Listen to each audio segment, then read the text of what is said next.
Hey, what the hell are you doing walking around dressed like Star Wars? It's Comic-Con, you idiot. We're going to the Javits Center. Well, you're the idiots, because you three guys would never be walking together. Yeah, you're his boss, and you two guys are enemies. Yeah, bite me, Captain Kirk. Hey, whoa, come on. No, that's Star Trek. Yeah, that's two different franchises. Yeah, sorry, guys. She doesn't know. Nah, it's okay. I'm sorry you have to deal with that. Let's go. Oh, hey, come on. It's not worth it, man. It's not worth it. Not worth it. Hello, everybody. Welcome back to Fanzone Debate.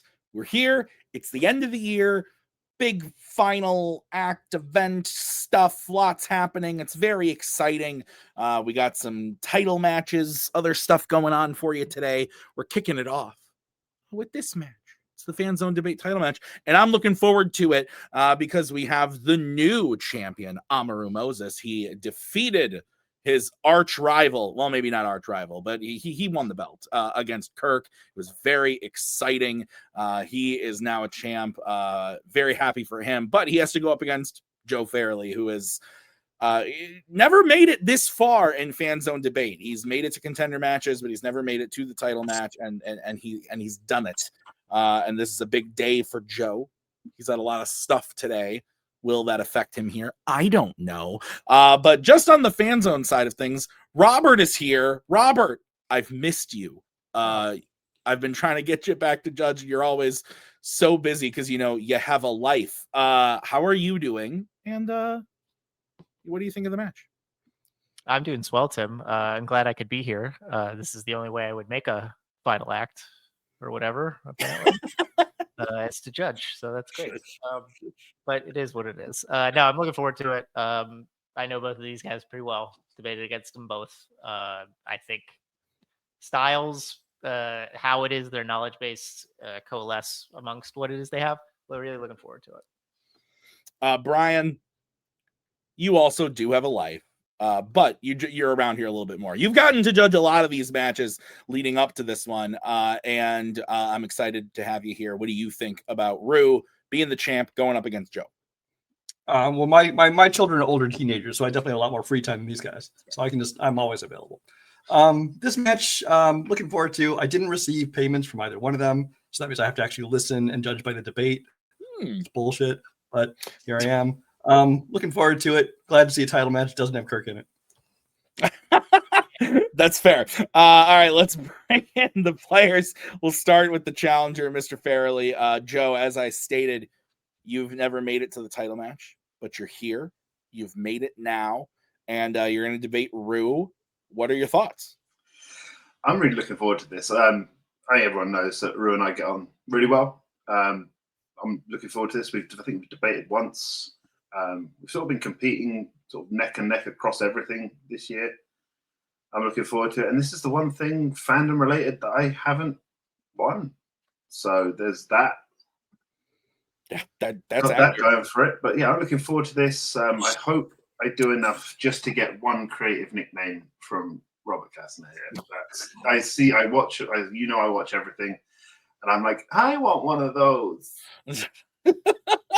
That's fine. The irony if Rue gets every vote from him. I know. I'm not saying that to encourage Robert to vote for me. I will have to earn it. Yeah, absolutely. All right, Joe. Good luck. We'll see you in the match as we bring in our champion, Mr. Amaru Moses. Rue, after that last match, you won the title. I bet it felt pretty good, and you've been sitting back waiting. You had a lot of people going through this title picture, but Joe is the one on the other end. He says you guys get along. Does that change tonight? I don't know. We do. We're former teammates. He's one of the first guys I ever debated ever in anything. I still think that Dory is a better side character than Tadashi, but it is what it is. I forgot all about that, as you can tell. But no, my whole plan is I've been wanting this belt and I don't plan to relinquish it. Y'all have been seeing me on this channel all year fighting for every single belt. And I am the man in the way of stopping Joe from possibly doing what I couldn't do in one full swing. I don't want that to happen tonight. So I'm gonna stop him, hopefully stop him in the tracks. Do what you do on the other two. I don't care. Tonight, I got to keep this belt as much as I love this man. And I'm looking forward to it. Awesome. All right. Well, congrats. Good luck, Rue. And let's get into it. This is how it's going to work. So Rue and Joe drafted categories. We gave them questions based on those categories, and they are going to debate those questions tonight before our very souls. So each player is going to get a 1-minute opening, followed by a 5-minute free-form debate, followed by a 1-minute closing at the end of the debate. Robert, Brian, and I will write on our boards who we thought won the debate. First, 2 out of 3 votes wins you a point. First player to 4 points in this match, because it is a title match, will win. So there will be 5 prep questions because of the title match. If we get through all of those and we are still at a draw, we will go to a speed round. We'll explain that should we get there. Amaru, Joe, any questions before we kick this off? No questions, but I will say, Rue, when you picked one of the categories, I thought, can I pick Blue Streak here? But it didn't work out. It didn't work out, and I was disappointed, but never mind. Oh, my goodness. Okay. All right, let's do it.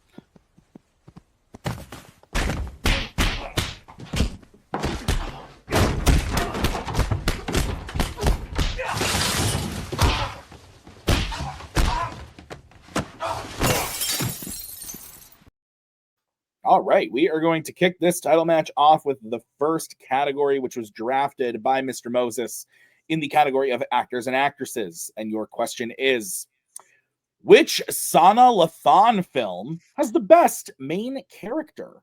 Amaru, you get to kick this one off. You have 1 minute, sir, when you start.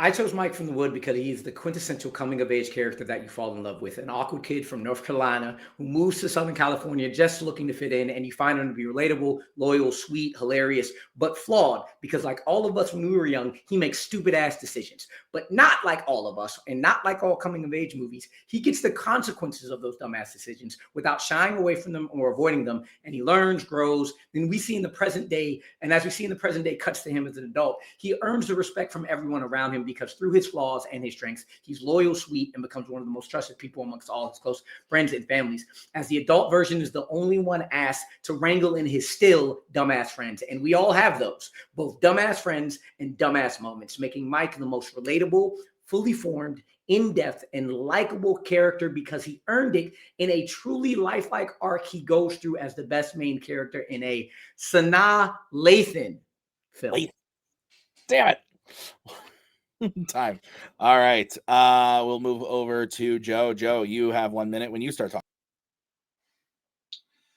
Monica from Love and Basketball is the most interesting character from a Sana Lathan film. We follow Monica from her childhood as a girl already obsessed and very talented at basketball. But as she gets older, we see her developing relationship with Q. Her character is a fascinating combination of emotional depth, raw ambition, strength, and vulnerability. As an audience member, you are hooked on her journey. She has flaws, but they are normal human flaws. She makes mistakes, and those mistakes shape her life.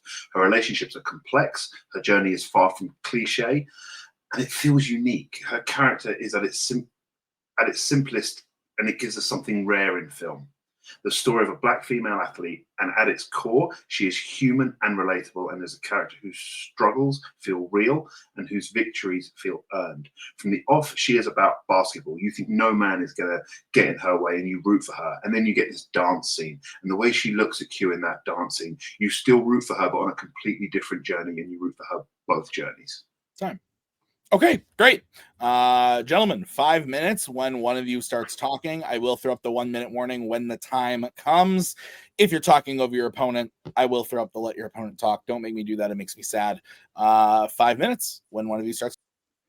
Joe, it is unique to those who don't watch films with Black women in it. And you say unique for the wrong reasons. The reason it is unique compared to other Black women is because all of that would be fine about Monica if she had some kind of growth arc or anything. She is the same person from the beginning of the movie to the end of the movie in both love and basketball. She does that stupid hand in the air thing in high school and makes the same mistake in college. She's the still same hard-headed person with her mom at the beginning as she is at the end as an adult, not listening to Her mom's lessons about life in terms of when you live in an age or in a time or who you are, you make sacrifices for those you love to make everything better. And more importantly, in love, she's the same selfish person who in college told Q, the love of her life, when he was going through the most sad moment of his life, instead of trying to like get him and bring him in and help him out, she says, yo, I got basketball. I got a curfew. I can't do this. And then later, after she leaves and comes back,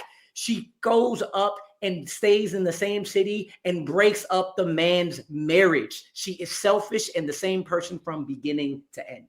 She's not saying from beginning to end, because at the beginning she is all about basketball, and you do think that no man's going to get in her way. You see that at the start when she tries that when they're kids, they start that early relationship, and then she bats it away. But then at that dancing, she changes as a person because she realizes that maybe there is something more that she wants, and it's about her balancing that.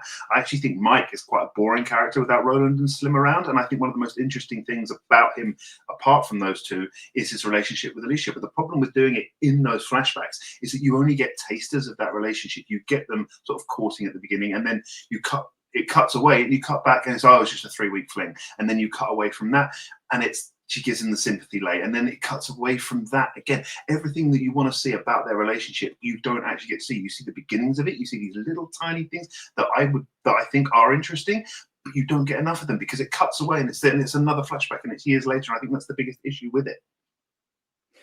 You're talking about the 3-week relationship with Alicia. That's not the main relationship in that story. You said it in the first place. It's with his 2 boys, and the whole story is about him with his boys. Before I go but without them, he's not interesting. He's extremely interesting. One, he does the dumbass thing of touching the butt of the woman that the girl that he has a crush on, and he takes the consequences of the older brother beating his ass. So interesting that because he stood up to him, that same brother that beat his ass says, hey, yo, I got respect for you. Even though you just called my name out when I was trying to rob this store, I have respect for you now because you stood up for me. And you know what else he did? He then, when the cops pulled him over, said he was the only one who started coughing while the cops were looking in the car and find weed to save Stacy, the dude who just beat his ass, from getting arrested. This is just a minimal part of what's going on. Then you could talk about the bet in terms of when they get older, when he's no longer the shy kid from North Carolina. Then you add the stuff. That's the problem with it. Losing his virginity. He keeps growing and growing and growing. Whereas you said that Monica doesn't keep growing because it cuts away because it's in flashbacks. It's done in. You get a couple of flashbacks, but the actual growth, the actual way you see that growth come through, is glossed over, and that's the problem. When you come back to Monica from Love of Basketball, the fact is you do see that growth because you see her changing through each bit. You see those, the 4 quarters that it gives you, and you actually see that growth happening. You see her at the beginning being that all about basketball, then you see it change during the dancing, but then you get that conversation with her mother at the end. And yes, you could say that she's still as obstinate, but that's the person she is. She's a person who is strong in her beliefs, and that is interesting. She doesn't let them waver. The only person she lets them waver for is Q, and I think that's a really interesting, because it is about balancing that love and basketball. You relate to Mike maybe because of how he is with others, but you relate to Monica because of who she is in herself, and that makes her the more interesting character, because it's not about who surrounds her, it's about her as a person. You keep talking about her not wavering. The only time she wavers is literally in the last 15 minutes when she wants to play for her life. You said she wasn't all about basketball. She left him in the lurch in college, then went overseas and played professional basketball for I don't know how long, then went back to the city that but you keep saying she's not wavering. The story is the 4 quarters. The story and the writing is what's grown. But she does waver. She wavers at the dance because she doesn't even want to go to the dance in the first place. She wavers because of Q. So you do see that, but that's when she chooses to prioritize basketball, and then later on, as you see her grow, that's why she chooses Q, because she's seen the consequences. When in the last 15 minutes, because you forget the fact that she didn't waver in college when he goes through the worst thing in his life, and she says, "Yo, I have a curfew. I'm not going to help you." That's still people go up and down, right? And as a kid, she wants to go to the dance, and then she chooses basketball again and again. You talk about Mike never growing again. You glossed over the bet. It's the flash forwards that are the scenes we don't see. We see him as a kid for the majority of the film go from an awkward North Carolina kid to somebody who knows everything about South Central. Okay, let's go over to Joe. Joe, you get to close first. You have 1 minute when you start talking. Monica is more interesting than Mike because her character is built around an intense internal conflict, visible growth, emotional complexity, and high stakes ambition. Mike is warm, funny, and grounded, but his story isn't designed to challenge or transform him in the same way. Monica's journey lets us explore identity, gender, love, and dreams, while Mike's journey mostly lets us reminisce. With Monica, we see these complexities come to the surface through her interactions with Q, her mother, her coach, and herself. Mike's interactions are mostly surface level with no real complexities, except with Alicia. But the most interesting parts of that relationship happen off screen. We see the beginnings of them, and then when we flash back, the whole relationship's completely changed, but we don't see how it changes. I don't think you can call a character interesting when the most interesting parts of their life are glossed over and skipped so that we can get fun scenes. And I agree those scenes are fun, but he's not an interesting character because it's the characters around him that make him interesting, whereas Monica is interesting in herself. Time. Okay, let's go over to Amaru. You have 1 minute when you start talking. Everything that Joe has talked about in terms of seeing interesting characters is about the great writing and directing that Gina Prince Bythewood puts into the movie while we are examining a story about a woman who is the same person from the beginning, the middle, and end, that has no arc, that chooses basketball over and over and over, her selfishness over and over and over. And she is the best character if you want to see what it's like to never grow and learn from everything and then eventually get what you want. In terms of Mike, Mike is the quintessential person you want to see because you relate to how awkward he is and how he grows into his own person, how unselfish he becomes, even though he makes stupid decisions and gets consequences from those decisions. We never see coming of age characters actually being flawed and then turning into good people because they actually had to live through getting beat up, having to live through trying to lose their virginity, having to live through seeing their friends do stupid shit and having to be the ones who need to make up for it. Mike is the person you want to be in every coming of age film. Okie dokie. Let's bring in the judges.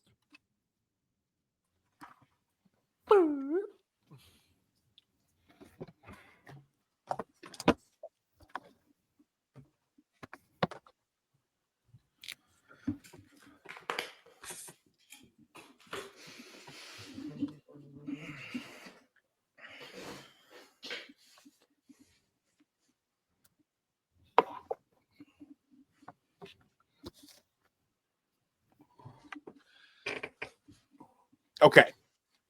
Good start. I went with Rue. I thought that Joe did a good job explaining the character, kind of talking about why they're interesting, and why Monica has a lot of depth and is maybe more complex than Rue was making it out to be. But I felt like Rue just did a really, really strong job at talking about why his character was not only interesting, but also like a character that is just a great character all the way around, from like from the writing and everything, but also the acting, the situations that the character is put in and what they do for other people. I thought was a really good take on it. And I thought like his punches against Monica were strong. I think Joe did a good job of kind of dodging them a little bit, but I think on the whole, Rue just did a bit of a better job on this one. Brian, your thoughts? I also voted for Rue on this one. I think that he just did a better job to me of telling why his was a better character, because as explained, you get to see him, everything as a kid and as an adult in that journey and how he changes and everything that happens to him in his life up to that point.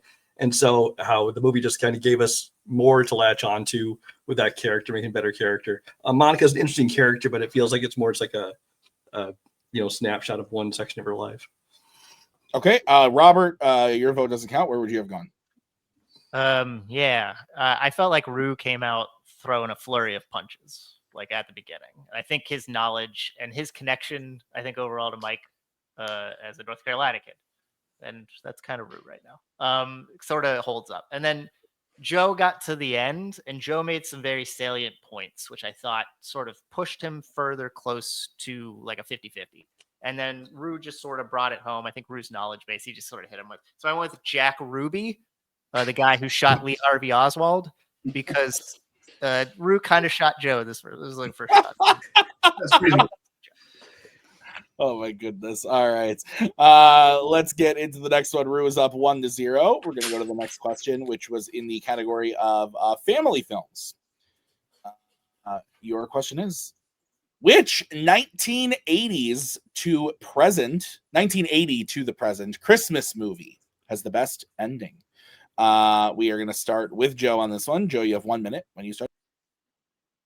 Christmas at its heart is about family, and I think the ending of Home Alone really captures the true sense of sort of Christmas and Christmas films.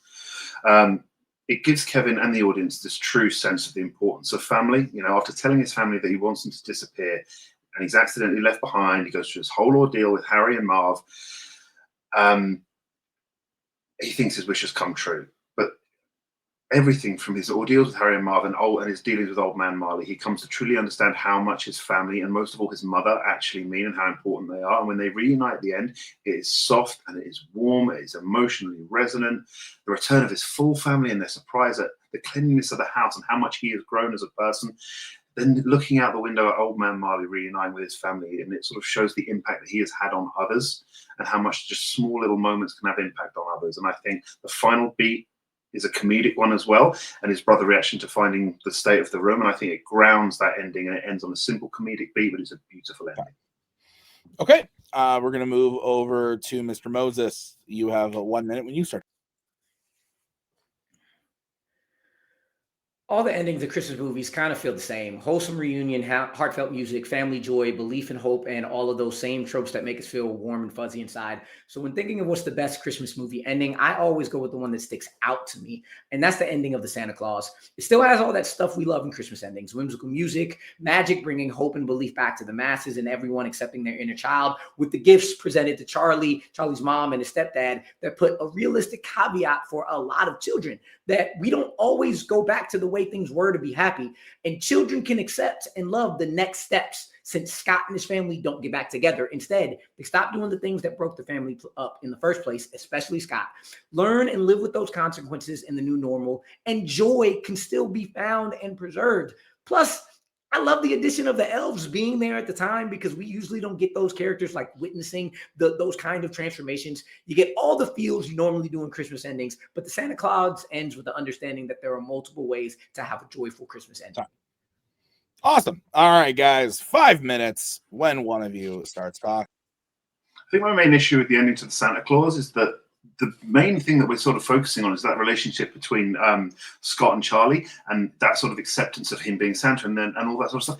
It all sort of ends in the second act, and it's not. And the ending seems, and I agree, it's whimsical, but I don't feel there's anything properly emotional resonant in there. And I take issue with whimsical music, because John Williams' score for Home Alone, especially the ending of Home Alone, is more than whimsical. I think it is beautiful, and it really does capture that sense, and it tugs at those heartstrings, which is what that ending is doing.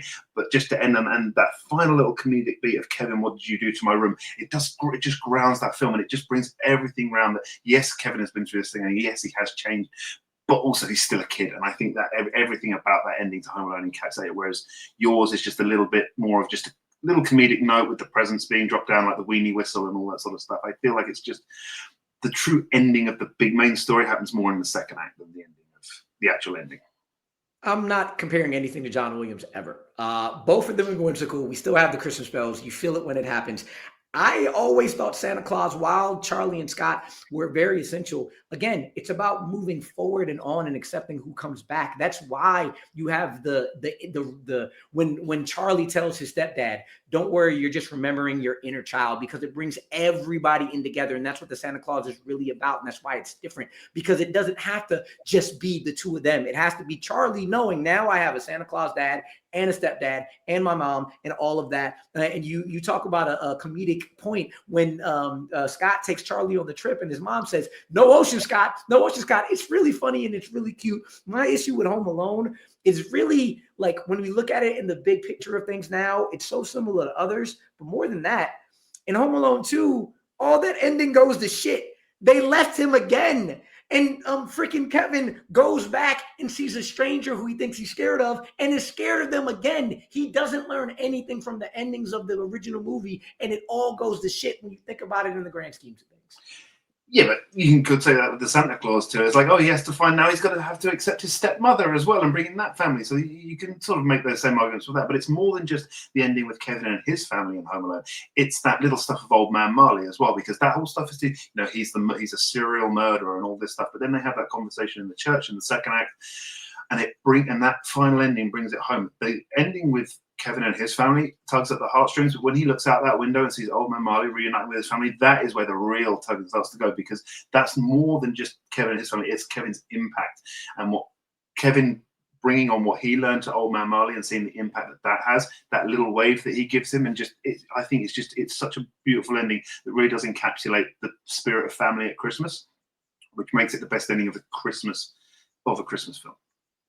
The Santa Claus 2 helps expand on the fact that the Santa Claus is about accepting extended family, new family, bringing them in. I would love to bring my stepmother in. That's exactly what we get from that ending, and the wholesomeness, again, of the elves coming in and smiling like, yes, I helped do that. I helped do that. And everybody believing that it's Santa Claus. The comedic beats of the cops running in and the mom saying, no, he's already on the roof. You can't do anything about it. And everybody just coming together and believing in Santa Claus again, believing in family, believing that, hey, you don't have to be back here in the home in my life, but you are still going to be important to me because you're there for me. Even as Santa, when you're gone, I'm going to come visit you and you're going to come visit then. And it brings everybody together. And that's the spirit of why I think Santa Claus is the best, because it's so different than the same old we get from all the other ones that may have started and is quintessential in Home Alone, but I could probably see a lot of those in A Christmas Story or Miracle on 34th Street, so on and so forth.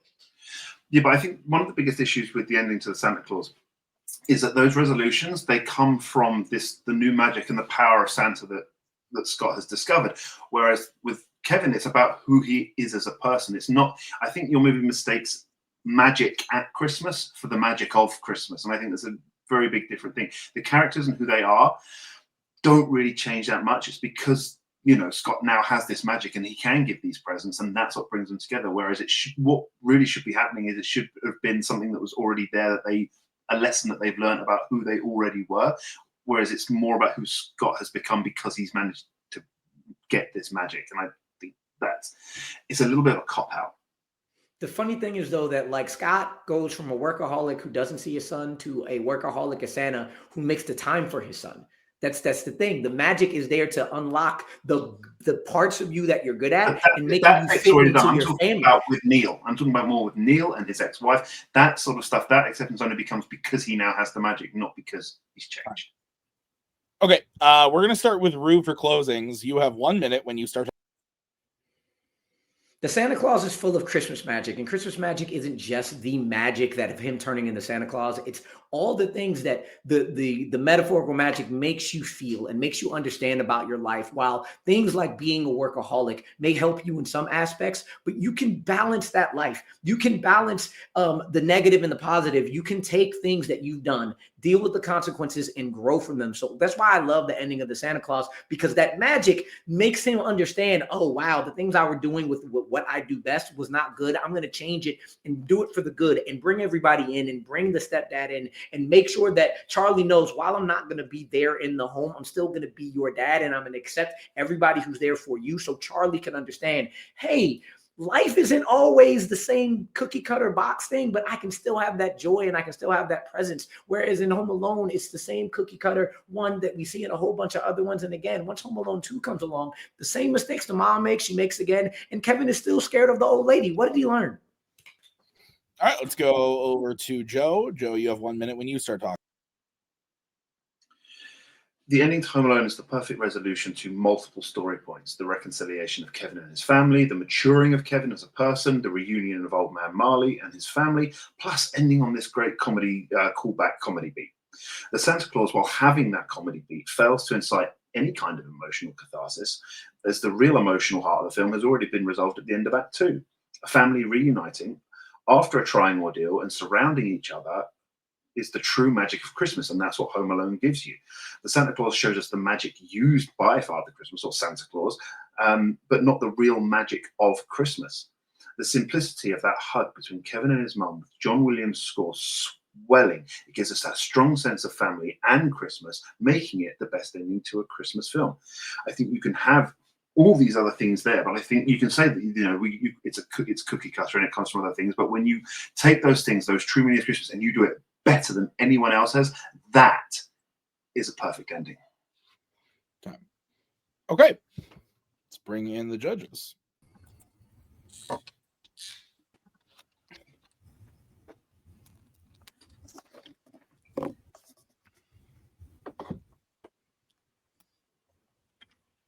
I still want to argue Trading Places as a Christmas family movie. Did you ever see the Andy Samberg in the cage thing in SNL where he would be Nick Cage? Okay, so he would always like say something Nick Cage related, and then he would go like, "That is the true spirit of Christmas. My next adventure, I'm going to impregnate the Statue of Liberty," or something like. If I had seen that, I probably would have used it in the argument. And that. Yeah. Never mind. All right. Let us begin with Mr. Kastner. Yeah. Interesting debate. I think they both kind of hit similar points for their pro arguments in terms of like, and trying to explain what a Christmas ending should be about. So I was looking more for the offense or the attacks. And to be honest, I kind of felt they were a little meh. But there were some lines and some balance things that really stuck with me. And unfortunately for one person, all those lines that stuck with me were on the other side. So I went with Farrelly Legal. Yeah, I went with Joe. The things that stuck out for me were like the hit back about sequels, about what Santa Claus 2 does to Unravel with like recognition of Home Alone. And then like confusing the magic of Christmas with magic at Christmas, I thought was just kind of like a killer line for Joe. And Rue really tried he did a good job trying to climb back from it. But those things stuck out. I just don't like the idea that Home Alone 2 ruins Home Alone ending. For that kind of movie, I don't think really holds. So I went with Joe.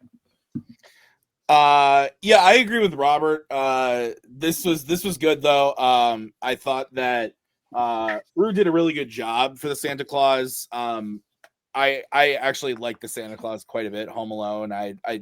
It's not one of my favorites. It's one of those that like I just haven't seen that much, and so it's whatever. But anyway, but I thought Rue did a really good job on the Santa Claus. But I think I agree with Robert, that line about like the magic of Christmas versus Christmas magic, or however Joe said it.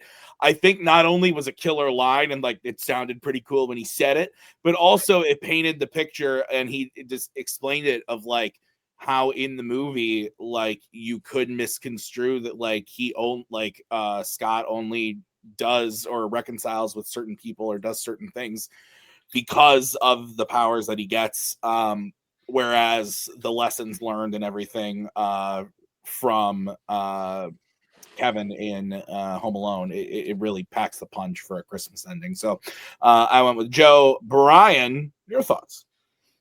I'm the opposite of Tim, and then I like Home Alone. I think Santa Claus is just an okay movie. That's not my kind of thing.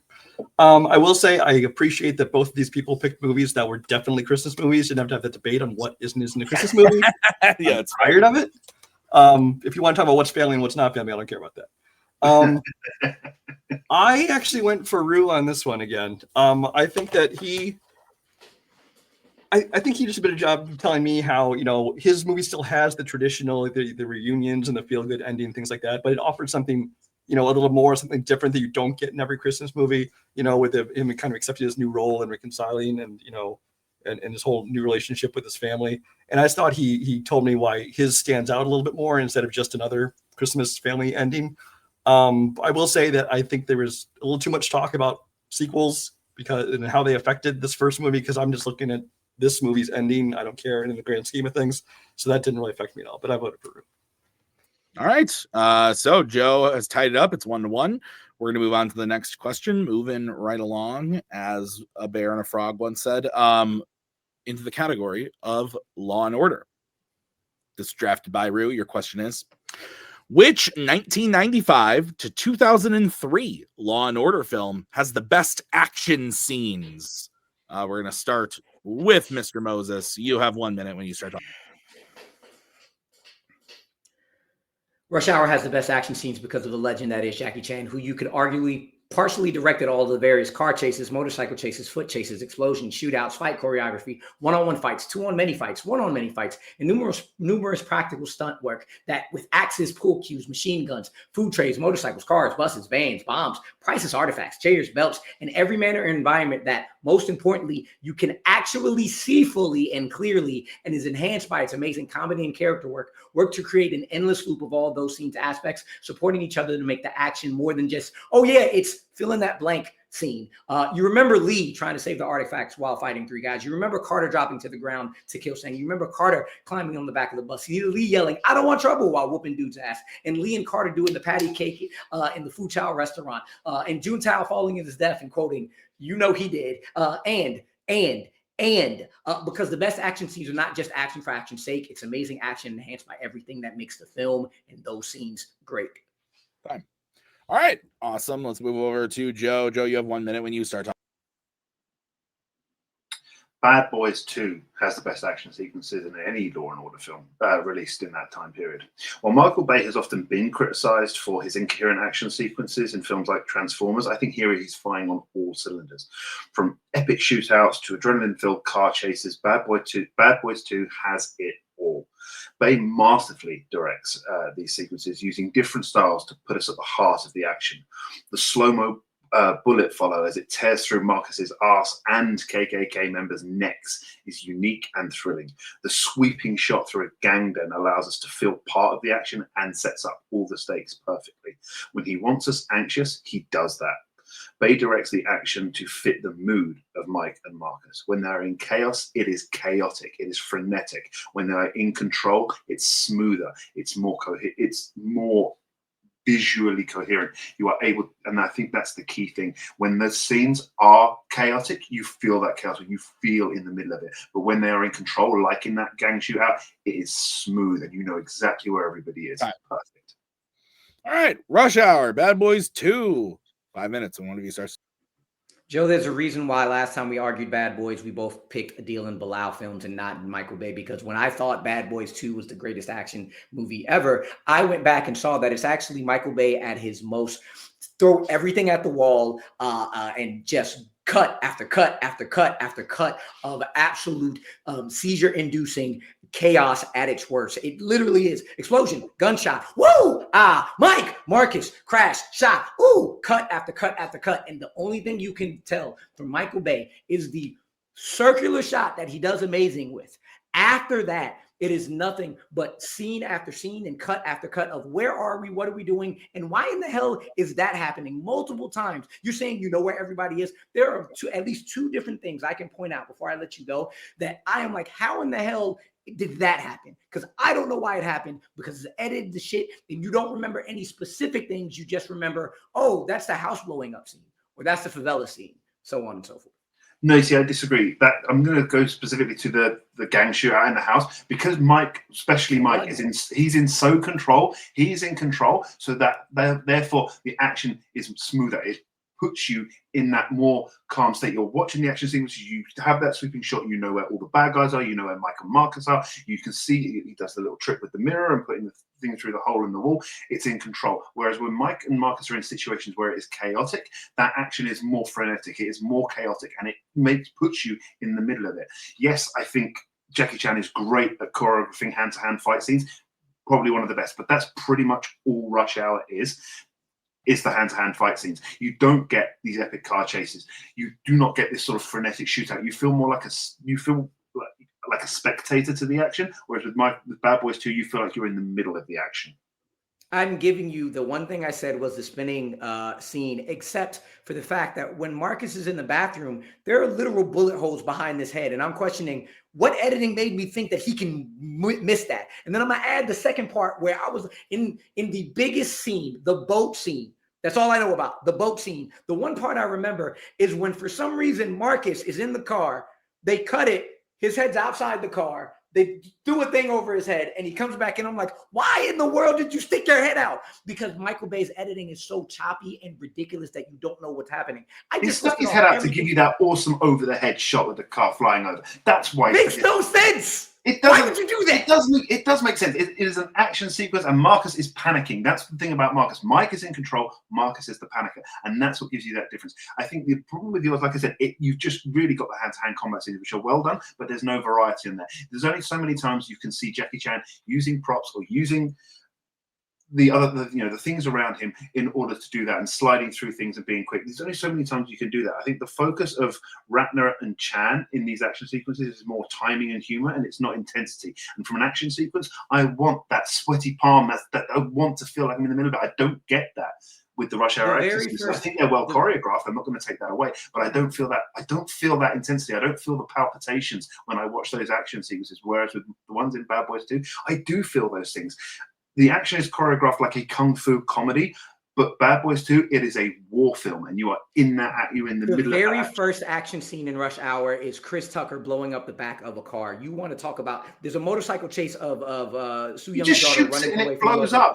Where's the intensity? And then you have the explosion in the building and a full-on foot chase between Sang, Carter, and Lee, where they're going up things, down things, up ladders, axes throwing, no hand-to-hand combat whatsoever, falling down from the bridge and saying, "Is that my gun? Shit, that is my gun." Then you have at the end. The entirety of the last action sequence is Jackie Chan running up ramparts. He's not fighting Juntao at all. He's doing so many different things, and there's so many different varieties of ways that there's chases, there's shootouts, there's bullets. The entirety of the art expo is a shootout with bombs, with him balancing artifacts around his head. Again, it's Jackie Chan doing the well choreographed things, and that's all it is. It's a shootout or it's a hand-to-hand combat. Whereas Bad Boys 2, you have the car chases, you have the shootouts, you have the fighting, but also, and it's not just the gang that is well in control. I think the opening scene with the raid on the KKK rally, that is also well choreographed. That slow-mo shot of the bullet going through, that is something different. He had to do a slow-mo shot because it was cut so much that you were like, what the hell is going on? Every scene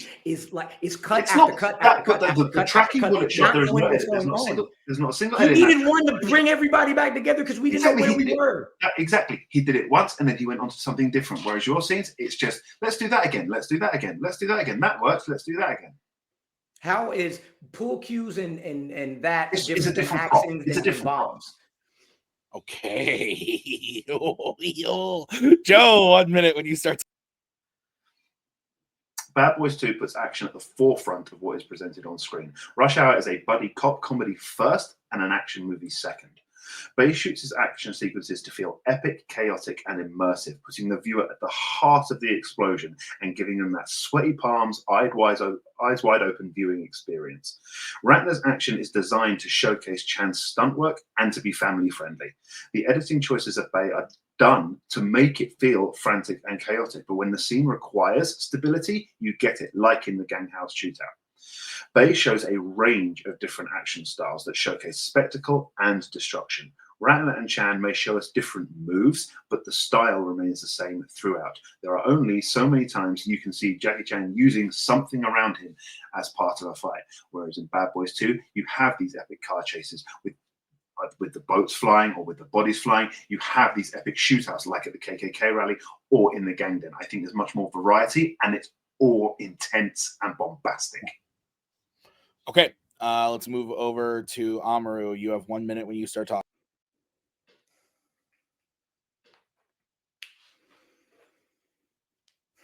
When you go back to watch the action in Bad Boys 2, your eyes glaze over after about 30 seconds after the millions of bullets used in the KKK shootouts and the millions of bullets used in the Pink House and the millions of bullets used in the Cuba House and the millions of bullets used in the boat chase and then the millions of crashes in that chase and the millions of crashes in the favela chase. You talk about variety. I just said the same thing 50 times when I can tell you, yes, it's a lot of kung fu, but pull cues and balls are different than artifacts and bombs, which are different than different than trays and axes, which is different than two full-on explosions that are practical, which are different than belts being taken off and people running off of walls, which is different than a motorcycle team, and is different than somebody who looks like Chris Tucker running on the back of a bus, which is different than somebody taking a gun from another person. Mine's has variety. Mine's have action. Mine's has shootouts and hand-to-hand and everything you want in action, plus the things around it that make it all better.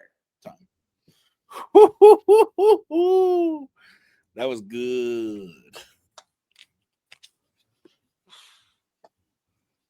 Explosions. Ants. Ants. Ant-Man. Oh my god. Best marketing campaign ever. It's so good. Why didn't they do that for every subsequent Ant-Man? Just do more. Tim, before this argument started, did you have to mention Moving Right Along? I do believe I lost the debate on that song, so thanks for bringing that up. I think you did, actually. Yeah, you're right. Sorry. Just, yeah. They're called shenanigans. All right, Brian, you are our fearless leader on this one. Go ahead. Yeah, this is one of those ones interesting because the movies have very different kinds of action. One is mainly hand-to-hand fighting and things like that. There's a few explosions and things, and the other one's all gunfire and vehicular explosions and things like that. So to try to debate them against each other is a little bit difficult. I went with Joe on this one. I think that he convinced me that his has a little more variety to it. I think Rue in his closing kind of was able to come back from that quite a bit, but a lot of it still sound kind of, with a couple exceptions, very much the same. As Joe pointed out, I think that the Rush Hour movies are more about the humor and not the action. It can get a little bit repetitive just with different props, which does still make it fun and interesting, but it's not as impressive to me. And then when Rue was attacking about the editing, especially like the scene where he's talking about he sticks his head out, and my favorite response was Joe is because it looks cool. It doesn't have to make sense. And when I'm looking at an action scene, that's all I care about. Does it look cool? Is it fun? So Joe convinced me. All right, Robert. I listened to the Rewatchables podcast, and there's a category where they talk about, like, this is the moment in the movie when shit ramps up. And this was the debate where shit ramped up, because holy majoli, I was like, let's go. This is as action-packed as the debate we're having. It's great. Yeah, this is an interesting concept. Brian alluded to it, like the types of action that they were debating. But I liked sort of how it is that they were framing the concept of what the action is supposed to do for the sake of the movie. Ruse is like, Jackie Chan's super involved, and we're doing it as a means to understand like what he brings to the character and what they bring together as characters through the action. And Joe's is like everything that bases the mood on what you want it's around the characters is felt in the action. Given how it is that they approach that and where we got to, I went with Joe Betta Blues. I went with Joe because there was something about the idea of how he debated against what Rue was framing in terms of like where we are with stuff. And I liked how we focused on that drug shootout scene and how it corresponds to what it is Mike's feeling and how it connects to what the characters are feeling. I liked that Joe corresponded what his action was to a war movie, which is the intensity. And he was able to hit back Rue more than Rue could hit back against the editing styles, which, I felt like Joe was kind of bullshitting with regards to like the Michael Bay controlledness, but he bullshit enough for me that he's able to get to the point. So I got Joe. All right, my vote doesn't count. I also went with Joe, and I thought that once again, as both have done this whole time, but Rue did a great job here, and you guys are right. Like the types of action are very different. But at one point, I think Joe said something along the lines of like, who wants to just keep watching Jackie Chan do this? I was like, I enjoy it personally. Yeah. I'm a fan. Rue wasn't able to respond to that because it was in the closing. So like, I didn't, actually, I guess he would have, he did have the closing, but anyway, I still went with Joe because I agree with my co-judges. I think that the way that Joe was able to take Rue's punches of like the editing and the intensity and all that stuff was really smart. Talking about it the way that Robert explained, like the war film and all that stuff, and kind of describing the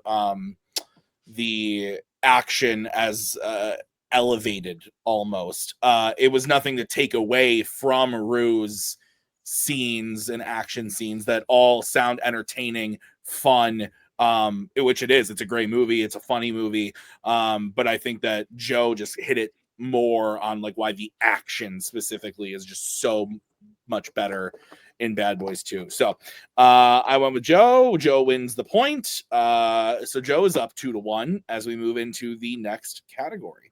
That category was drafted by Mr. Farrelly in the category of James Bond. Your question is, which Pierce Brosnan James Bond character should appear in a future Bond film? Joe, you get to start. You have 1 minute when you start. Alec Trevelyan is the perfect character to bring back for the next iteration of Bond. In GoldenEye, we get just a small glimpse of Bond and Alec's friendship before he appears to die. Another 00 who clearly has a friendship with Bond, only to come back 9 years later with a vendetta against England and her government. While this works well in GoldenEye, I can't help but feel that as an audience member, a deepening of that friendship prior to Alec's betrayal would give the film higher emotional stakes, making that final fight even more epic. Imagine having 006 as a recurring character, a friend and confidant of Bond, then appearing to die in the opening sequences of a film 3 to 4 films deep into the series, only then coming back to enact his revenge. He doesn't need the same plan. It doesn't need to be a GoldenEye remake. He just needs the same motivations with a deeper connection to Bond, raising those stakes and deepening Bond's character as well as his own. I think Alec is the perfect character to bring back and make him an established character, then villain. Okay, let's go over to Mr. Moses. Rue, you have 1 minute when you start talking.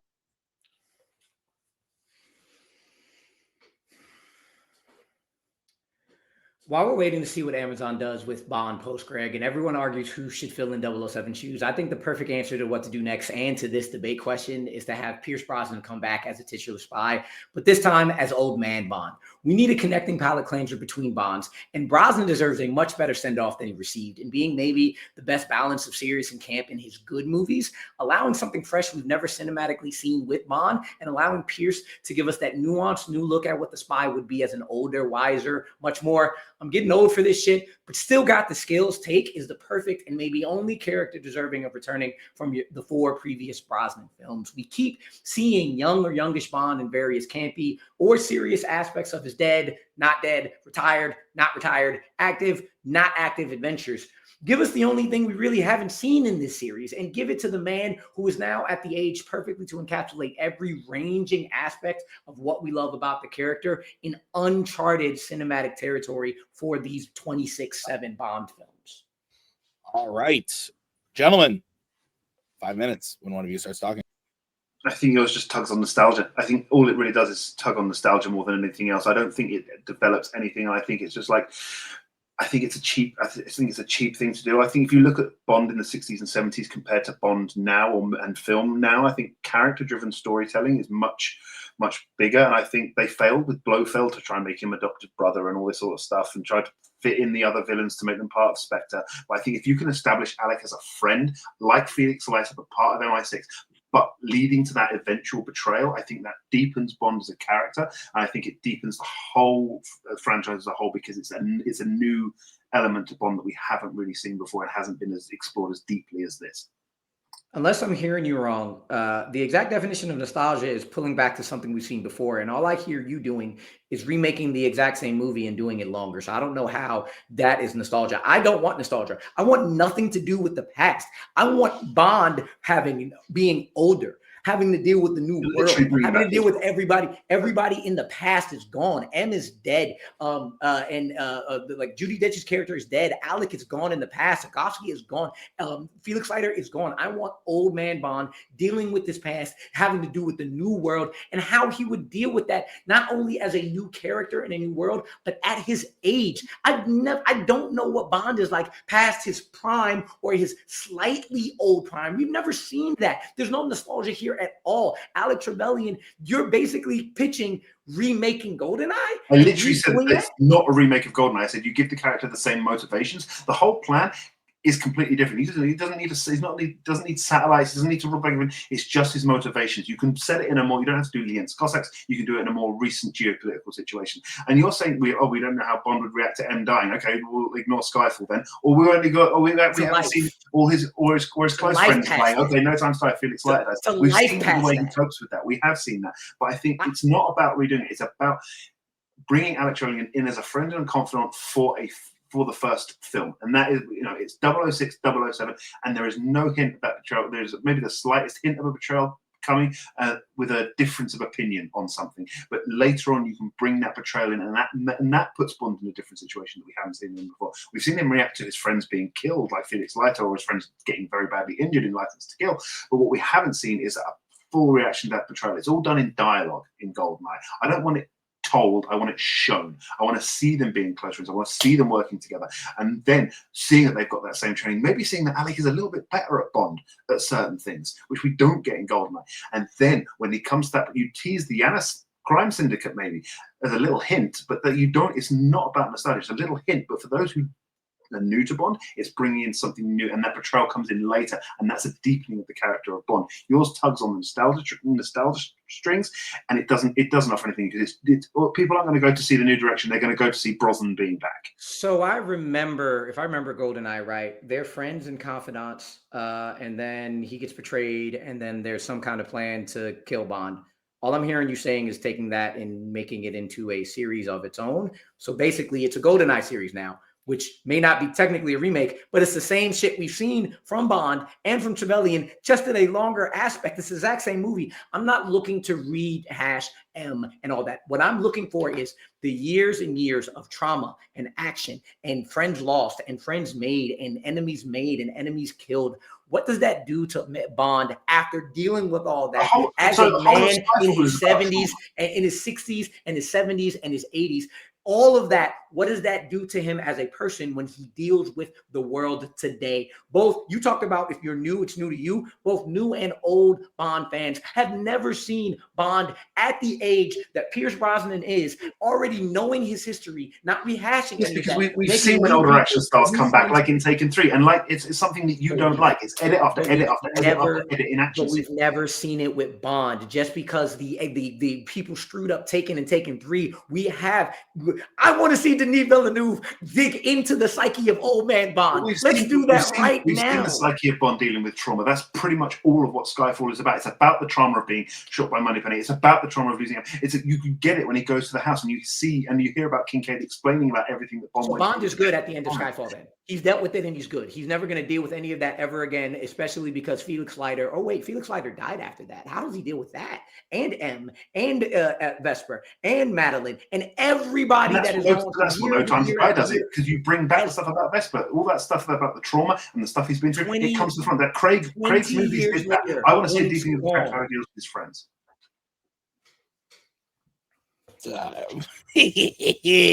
All right, we're gonna go to Rue first. Rue, you have 1 minute when you start talking. Based on Joe's explanation of nostalgia, everybody, when they're in 80, they're just reliving their past, not putting it all together as a one big emotional thing. It's just they're doing the same thing over and over. What I'm talking about is 20 years later, after Bond, we know the past of Bond. We know everything that's happened to him. We know Vesper. We know Madeline. We know M. We know Blofeld. But I want, how is he dealing with being older? with that history. And when he's presented with new things in this new world, in this new body, with this new mindset, how does he deal with that new world around him?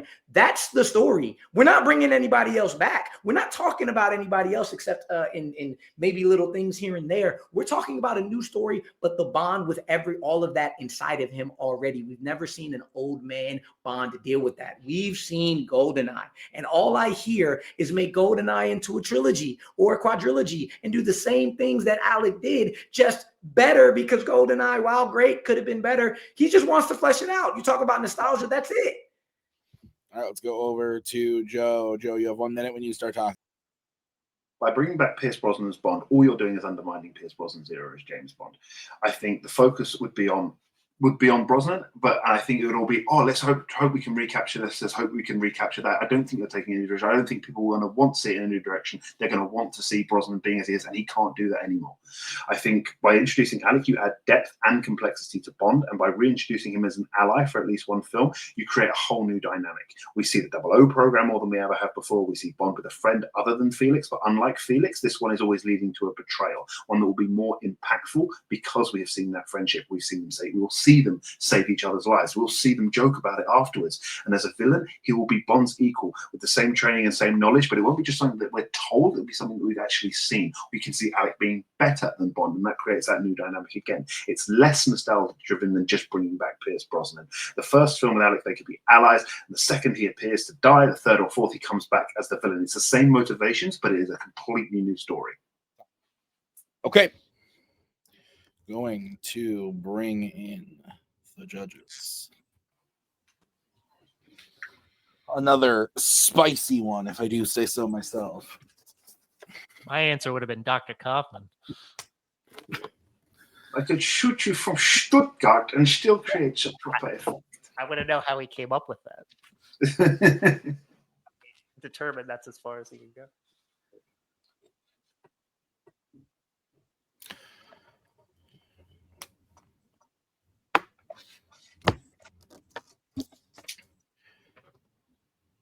All right. Brian looks ready. Robert's writing. Yeah. Give me a second while I do my joke. Good stuff. I went with Rue. I thought that when Joe did his opening, it's like good shit. I would enjoy to see what Joe was pitching. And I remember seeing Rue's answer in the chat and being like, okay, like what are we doing? I really liked Rue's pitch. He convinced me why it wouldn't be nostalgia. And I think Joe sort of started to hit on it in the sense of like, we don't want to see like old man like this, whatever. Like, because I was thinking in my head, like, I'm waiting for him to say, like, you know, Dial of Destiny didn't work. Like, this didn't work. Like, what Taken, like, he brought up. So why would this be different? And I think that Rue did a really good job of pitching something that we have never seen before, with a version of the character that deserves another shot. And the fact that the actor is still working and is the perfect age for it. He gave us hints at what kind of the story would be, and I thought that was really interesting. And again, I like Joe's pitch. I think Rue just did a really good job of being like, I know you're saying it's not a remake of GoldenEye, but it's kind of a remake of GoldenEye. Like, I thought he did a really good job of doing that. So I went with Rue. Brian, your thoughts? Yeah, this is my favorite kind of question because, you know, it's not best and worst kind of thing. It's basically essentially a pitch question, which is my favorite kind. I wish I got more of those. Like Tim, I saw the answers in the chat for both of them. I'm kind of like, I don't know where they're going with this, especially with Bruce. I'm like, I don't know where he's going with this. I love both these pitches. I love hearing, you know, bringing back Trevelyan, you know, and kind of showing it basically, well, it has to be a prequel or a different take because obviously Bond died in the last Bond film, but going back to seeing like his relationship with Bond and, you know, how they got along and worked together before he ended up turning on him.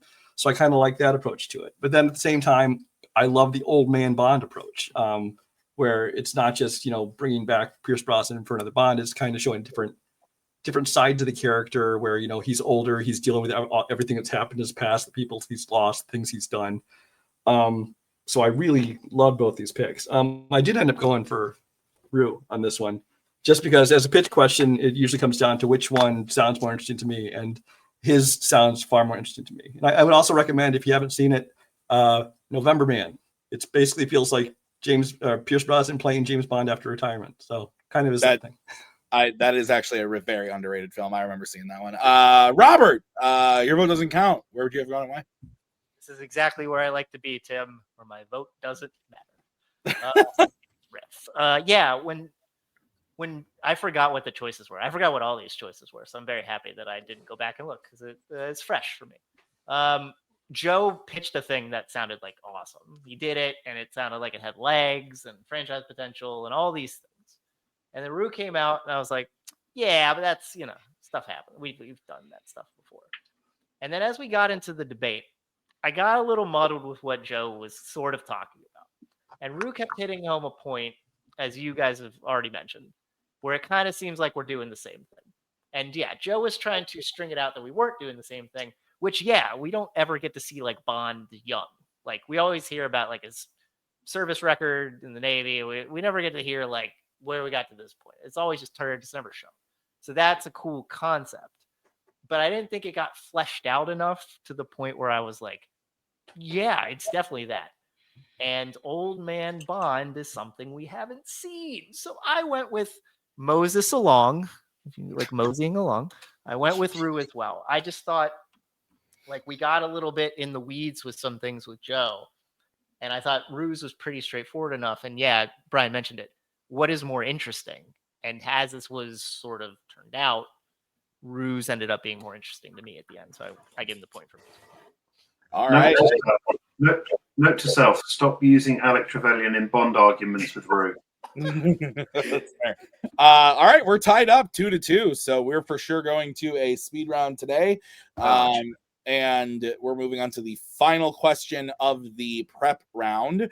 This was drafted by Amaru in the category of comedies, I believe. It could be wrong about that. I'm pretty sure it's comedies. Yeah, comedies.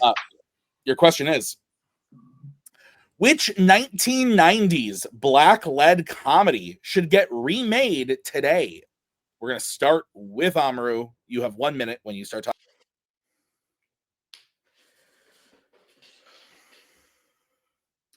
The best movies to remake are either ones which were not good in the first place, or like what we kind of saw this year with Naked Gun, comedies that don't hinge on a story that needs to be lived up to. Spoof movies are perfect for it. So that's why I chose Don't Be a Menace to South Central While Drinking Your Juice in the Hood. We have had so many new hood classics that are primed for getting jokes off. And that's why I want to see Don't Be a Sinner in Wakanda While Shining Your Light on the Moon. Lope Dogg and Ashtray, discovering they have long-lost twin cousins in Wakanda, do an exchange program with those twins. So while Loke and Ash are getting into so many Wakandan shenanigans, Ecoms and Cats, with a silent K, which is smoke and stack backwards, who are visiting South Central, discover they want to build a movie studio to rival Tyler Perry. I don't need to explain anymore, because the Wayans can write and direct again. They can play older characters, while up-and-coming actors like Joshua Neal can play through scenes making fun of everything from Tyler Perry to Sinners to Moonlight to Jordan Peele films to Kevin Hart Productions to so many other new hood classics and new genres. Don't Be a Menace is right for a well-made, hilarious new comedy remake. Time. Okay. Let's go over to Joe. Joe, you have 1 minute when you start talking. I actually agree with Rue. Everyone knows that the films that should be remade aren't the ones that everybody loves, but the ones that had good ideas that weren't necessarily well executed. The ones that have theme, but different to Rue, I think it's the ones that have themes and a story befitting the modern era. For me, that's 1992's Boomerang. It's a comedy about charming, womanizing ad executive who claims that he loses interest in women once he's slept with them. When he tries those same moves on his new boss, he catches feelings only to discover that she is the same as him and wants nothing to do with him once they have slept together, except the occasional booty call. He gets a taste of his own medicine, and while chasing what he thinks he wants, he's almost blind to the affections of Halle Berry's Angela. Angela is one of the key reasons, actually, this film needs a remake, because Marcus and Angela's relationship kind of feels rushed, and it really is the true heart of the film. A remake of Boomerang would update the jokes, flesh out the characters, and most importantly, it would make a good comedy a great comedy. Okay. All right, we are going to kick this off. 5 minutes, and one of you starts. You are overwhelmingly uninformed. At the heart of everything that I'm going to tell you is why Boomerang is the absolute last comedy of the 90s you remake. It's the fact that nothing you ever do today will match the cultural impact of what that movie was in 1992, when it was the first all-black cast to come out and not deal with black stereotypes, so much so that white critics reviewed it badly, saying, oh, that's not realistic because, as Eddie Murphy joked on Jay Leno's show, well, where's the white man managing this company? There is nothing that you can do today that doesn't make any remake of Boomerang live in that shadow, because nothing today will culturally have the impact of black excellence on that screen for the cast, about 14 deep of black icons, one after the other, that maybe one you could recast that I have an idea about, but nobody else is going to live up to that. And the story you just put together is exactly what was needed in 1992. But I think that story is still needed today. I think the problem with yours is you're parodying completely different movies. You're not pitching a remake of Don't Be a Menace. You're pitching a completely new film. It's not a remake. It's a completely new film. It's a completely new parody that's parodying completely different films, completely different genres. You know, you're talking about parodying Jordan Peele. Jordan Peele's films aren't these films that were this cultural standpoint of 90s black cinema. I don't think it's a completely different film that you're pitching. I don't think half the jokes in your film wouldn't work anymore. I think the humor in Boomerang, it comes from that power dynamic shift, the powerful woman manipulating the hopeful womanizing man.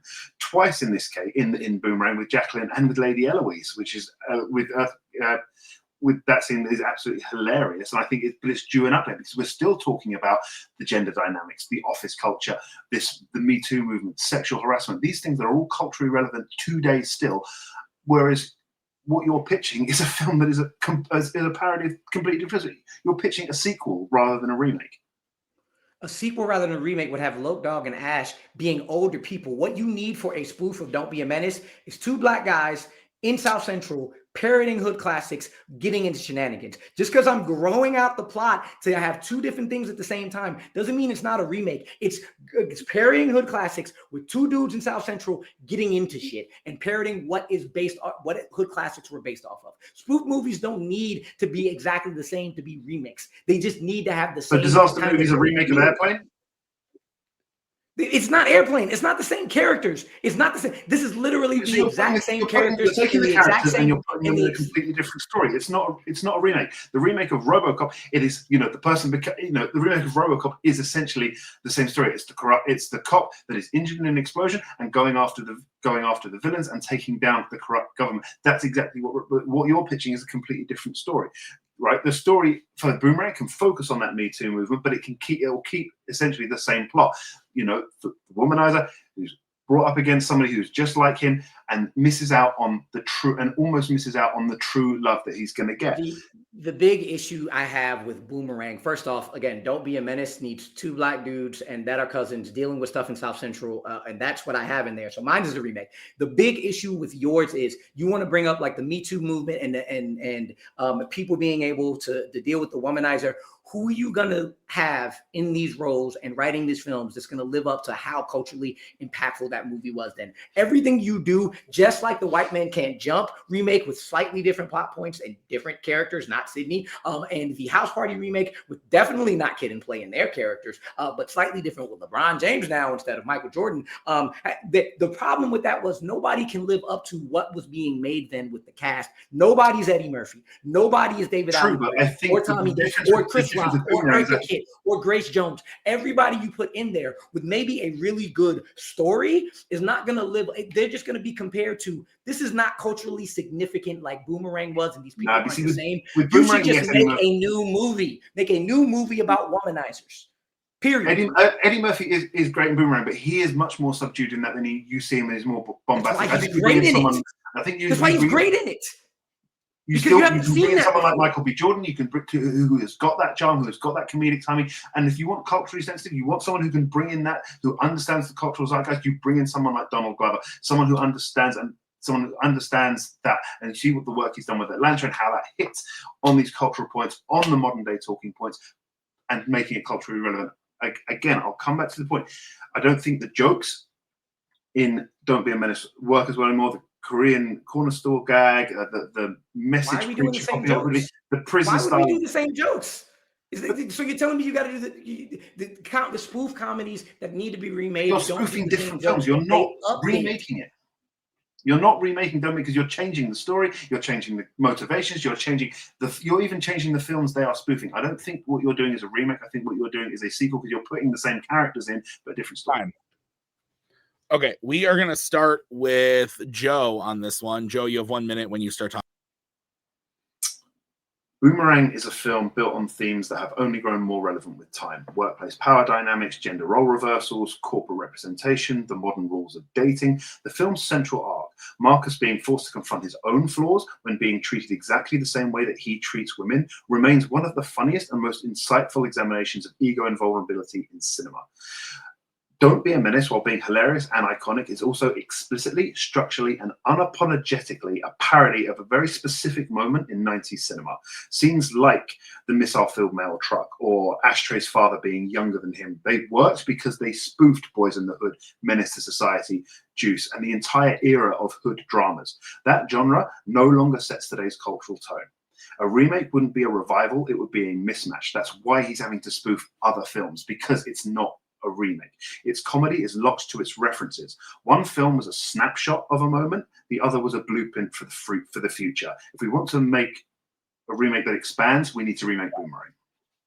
Okay, we need, as going off what Joe was saying, we need to move over to Rue. Rue, you have 1 minute when you start talking. Spoof remakes would be really stupid to do the exact same thing at the exact same time with the exact same movies from back then. The remake of a spoof is about doing the same thing Don't Be a Menace did, taking all our hood classics that we haven't had jokes about and having the same team with about the same kind of qualifications of a story, two dudes in South Central dealing with the things that are going on in today's hood classics. That's why the remake would work so well. Womanizing and Me Too movement, what you just pitched to me sounds like Fair Play, the movie with Alden Ehrenreich that was released 3 years ago on Netflix. It wouldn't be Boomerang. Everything you're pitching needs to be a new movie, because if you put the name of Boomerang on it, you're going to have to live in its shadow. You live in something that is inextricably connected to that movie. The cultural impact of what that was on screen, the Black excellence that is on screen. We don't have that Black excellence today. So anybody you cast, MBJ is not Eddie Murphy. Donald Glover is nowhere near the comedic timing. Nobody can match anything that movie was at that time. All right. Everyone's been a little over the timer tonight, but I'm going to let it slide. I like it. I like to see the moxie. As long as they're not hitting below the belt. Yeah. They go 2 seconds over. Rue is just like, and at that time, Joe's an asshole. I'll allow it. Having cool worse. Joe. Oh man. All right. I'm still thinking. You're good. You're good.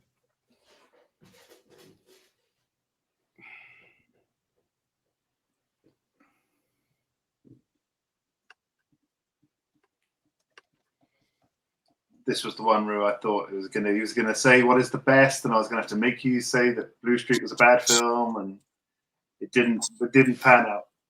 I would have just said no. It's a great film. You don't remake great films. No, like if the question wasn't remake, that's what. Yeah. Which one's it was like, what is the best of them? And I was like, no, don't do that. Make him say it's a bad film, please. That was definitely my worry, but I was like, okay, fuck it, I'm just gonna do it. We'll see what happens. All right, Robert, you may begin.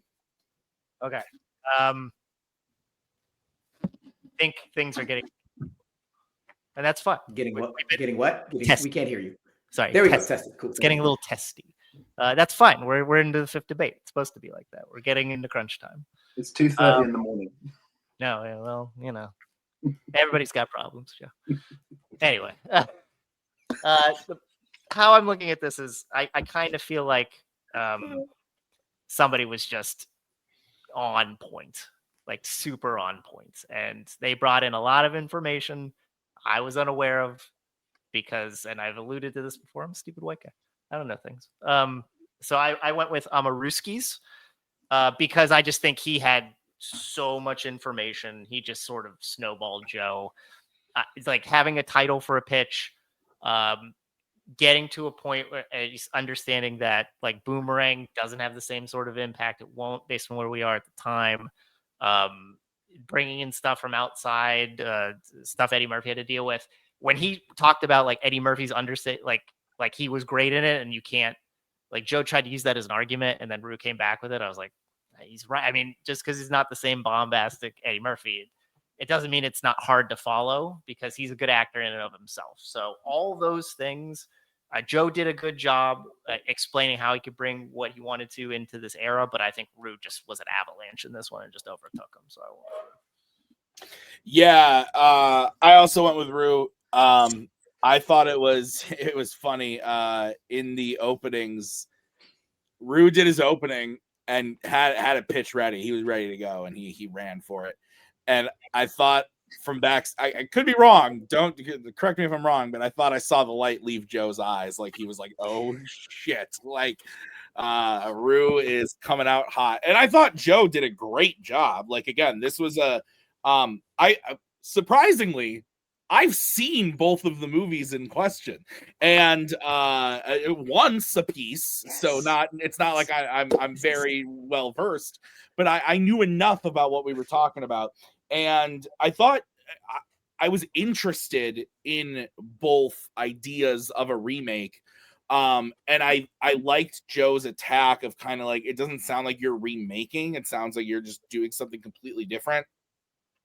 But I thought Rue's comparison to admittedly one of my favorite movies of the year, The Naked Gun, was a really good comparison, being like, why would we do the same thing? We're taking the concepts, taking the characters, putting them in different situations, but it's updating it for modern remake times. I thought was a really good pitch. And I thought he just did a good job too of kind of talking about why Boomerang, the impact was perfect then and doesn't need to be messed with. So Brian, I saw the light leave your eyes because you must think Robert and I are dumb. Your thoughts? I could not have disagreed with you guys more. I voted for Joe. I love Boomerang. I think it is a great film. I remember when it came out, hearing about all the things Rue was talking about, about being so impactful and culturally important and all these kind of things. And then I remember even seeing the interviews, where Eddie Murphy's talking about the kind of the backlash they got from critics and that. And so I understand why it could be something you wouldn't want to try to redo again. Like they tried to do a sequel series, which I watched like 2 episodes and ditched out of that because I didn't like that at all. But the movie, I think Joe did a good job of pitching to me why it is a good time to remake it now, regardless of like questions of who you might cast and things like that. Because all these things are relevant again with gender dynamics, especially in the workplace and the Me Too and all these kind of things, and why it would bring something new to it. And as far as Rue's, I think Joe made a good case that he isn't really pitching a remake so much as a sequel. It's like, yes, you have the same characters, they're gonna be spoofing different movies, but to me that just sounds like Scary Movie 2, 3, 4, and 5 was Scary Movie 1.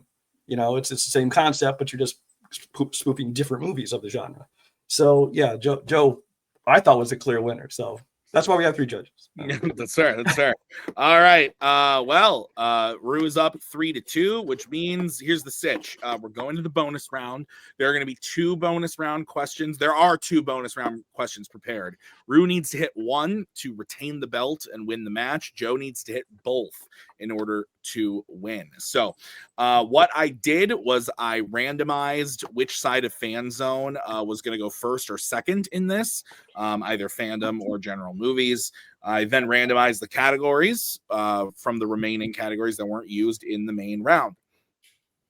And then I got the questions. We're going to do them. It's going to be fun. I feel like Nick tonight, not doing well with the rules in rounds 3 and 4 of title matches. But I'm going to say the question.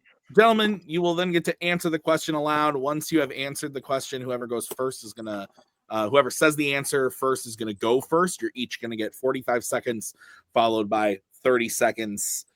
Any questions on how this is going to go? I poorly described that. Are you saying the question twice before we answer? Yes, I am. Thank you, Rue. Yes, I will. I will repeat it twice. Okay. The first side of Fanzone that we are going to dive into is fandom. I don't know if that's a good thing or not. Yeah, I thought I thought the same thing. I was like, oh god, they're both good at this. Anyway, the category was YA. The old YA, not the new YA. Yeah, I was about to say coming back. 2025's YA. Correct. 2025 is YA. No Potter. We Brian alluded to it earlier. We've talked a lot about best tonight. We're going to talk about a little worst. So we're going to do who is the worst YA character. Again, who is the worst YA character? I gotta go Jacob from Twilight. I respect it. Caleb Pryor from the Divergent series. Okay, I love this. All right, so I'm gonna take Brian and Robert, put them backstage. I'm gonna stay on screen for this. Gentlemen, you each get 45 seconds. We're gonna start with Rue because he spoke first. Rue, you get 45 seconds to tell us who is the worst YA character when you start talking.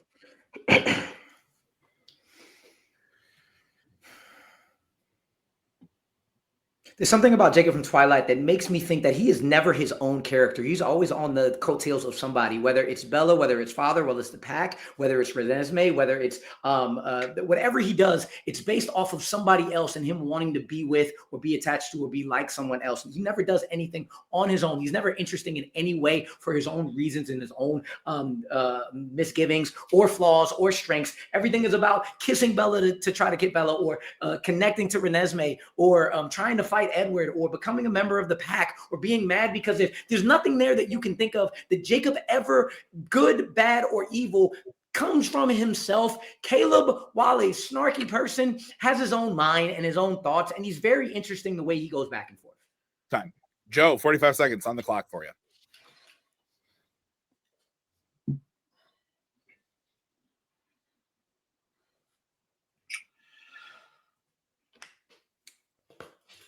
Caleb is given very unclear motivations throughout the series. He has abrupt personality shifts and a rushed betrayal that feels more like a plot convenience than a real character arc. Morally, his actions cause direct harm to the character, whereas Jacob, on the other hand, does change and does seem to sort of push towards Bella having a more positive life. I think this makes him slightly annoying at times, but Caleb is worse because in terms of personality, I don't really think he has any clear personality. I think his character arcs are rushed. I think a lot of the times they're done for plot convenience. I think a lot of the times you look at Caleb's arc in the films, he's very shy and awkward and there for exposition at the beginning, and then he goes into the next film and he's cold and calculating, and then he goes to the third film and he's back to being weak and pathetic, and there's never any clear motivations. Poorly written. Time. Okay, Rue, 30 seconds.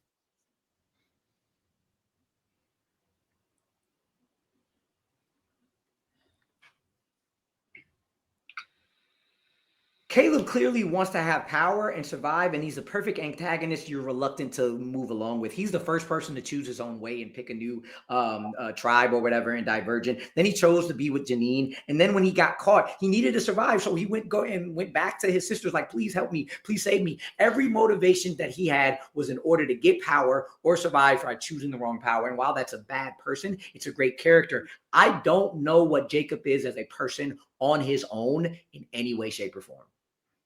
Time. Joe, 30 seconds.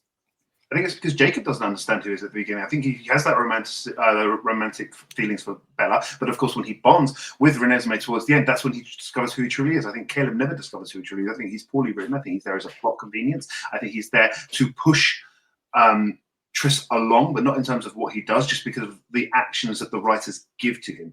I think Jacob redeems himself, whereas Caleb never truly redeems himself. I think he's poorly written as a character, and I also think he's the worst character in terms of the things he does in the films, whereas Jacob does get that redemption and is better written. Time. Gentlemen, my goodness. Okay.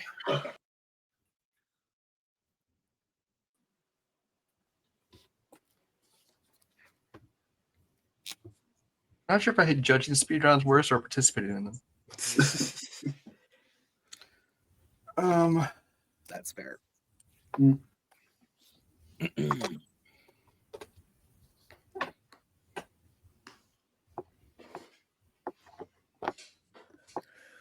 But if you at home enjoy speed rounds, check out The Last Word coming soon. on TBNT. We had something very similar to this. I don't know why I picked Logan. Like, I remember I that. had the right film, and I just panicked. I want it on record that in that I beat Rue, who won the You did. event. So I feel You like did. I want it on record. I lost to Rue deservedly. Yeah, I was so glad you picked him and not I Patrick. realized what I'd done. As soon as I finished speaking, I realized what I'd done. All right. Brian, you look sad but ready. Robert, you good? Mhm.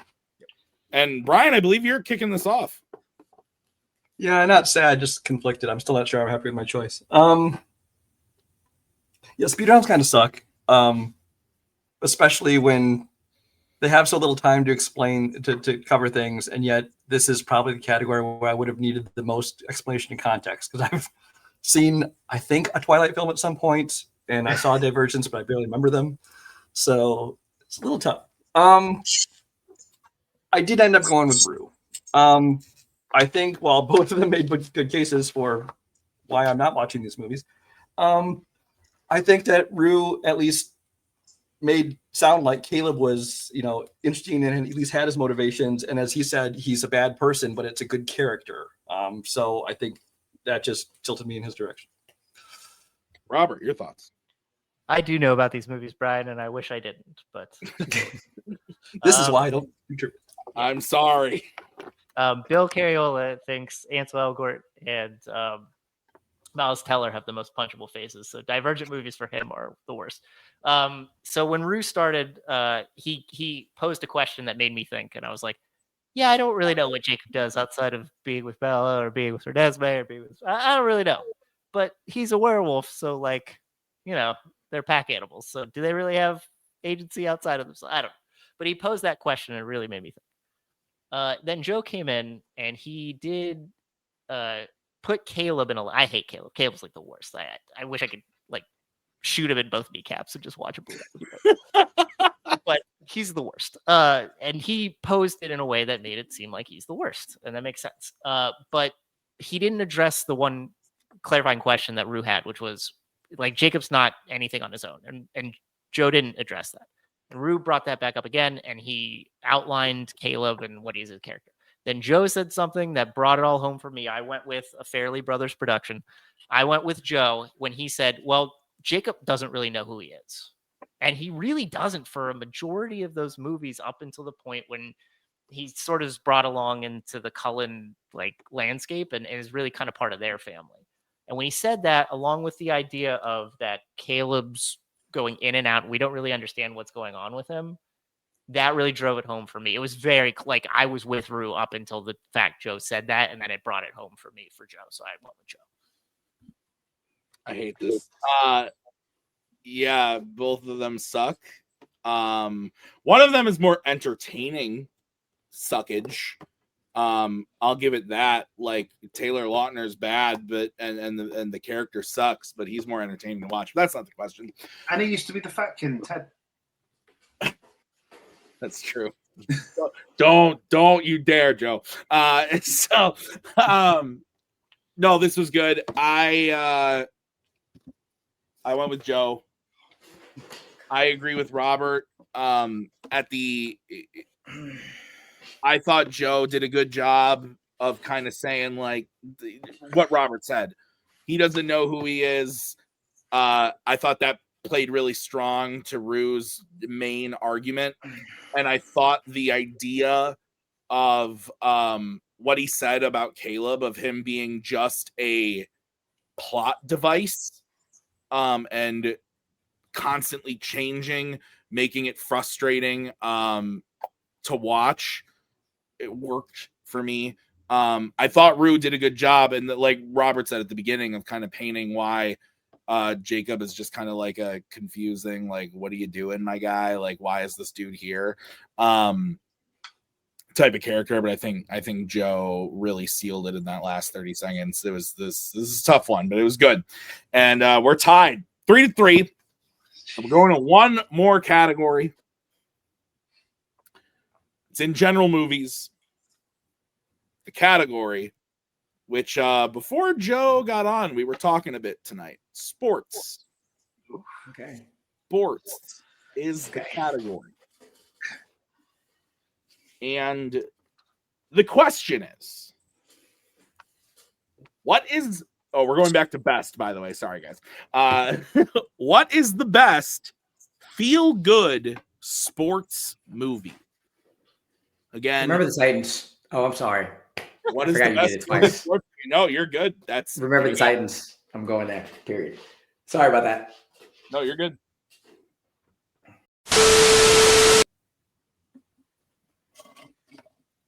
A League of Their Own. Okay. Rockford Peaches. Remember the Titans versus a League of Their Own. Amaru, you spoke first. You get to go first. You have 45 seconds on the clock. What is the best feel-good sports movie?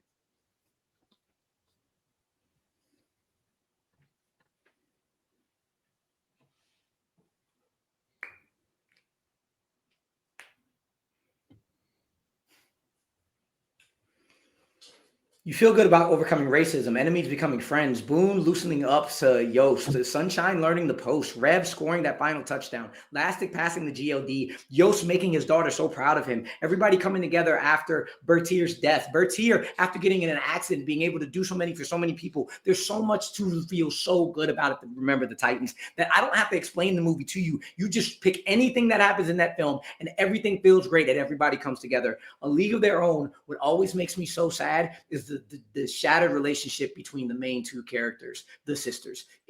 That's the one that sticks out to me, that makes me feel like, man, they couldn't ever fully get it together at the end. And while you feel good about like the women and what they did, there's that the core of the relationship never was full, while everything is so heartwarming for Remember the Titans. Joe, 45 seconds. I think A League of Their Own delivers a more richer story with deeper character arcs and a wider emotional range. Instead of relying on that familiar inspirational formula, it highlights an underrepresented moment in women's sports. I think it tells a perfect blend of humor and heart. I think the personal conflicts, especially between Dottie and Kit, I think they feel more nuanced and relatable than the broader sort of team unity. And you say we're talking about feel good. I don't think you can really get over Bertier's death. I think that's something that really hits hard, and I think that's also less feel good. I think that's one of the biggest issues of the film. I think A League of Their Own is funnier. I think it's more layered. I think ultimately, I think it's, although it is a bittersweet ending, I think it sticks with you longer after the final scene, because it isn't just a great sports movie. I think it's just a great movie. Seeing that Hall of Fame at the end, that is the feel-good moment, and I think it really does hit hard when you come to the end of it. You see how successful they've been, and I think that really does give that feel-good punch at the end. Fine. Rue, 30 seconds.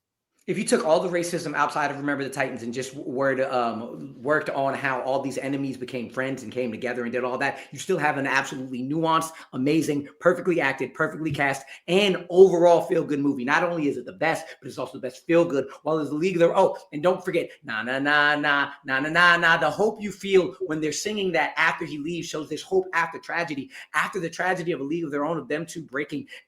It's just so not feeling good, and a lot of those characters are very one note.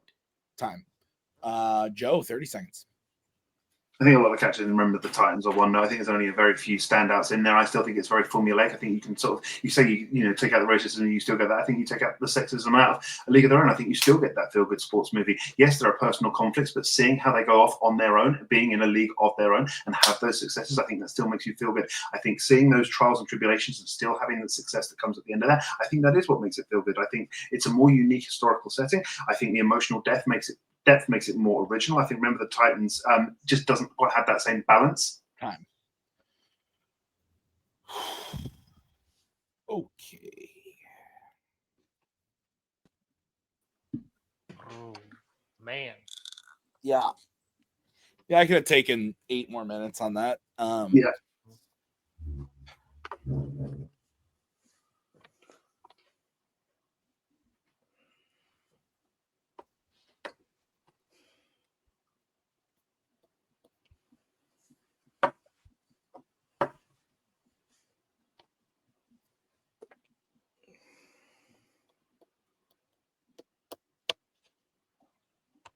I feel like Mark Menchaca. On all the non-sweeps, I've been the odd man out. Yeah. Yeah, what's wrong with you?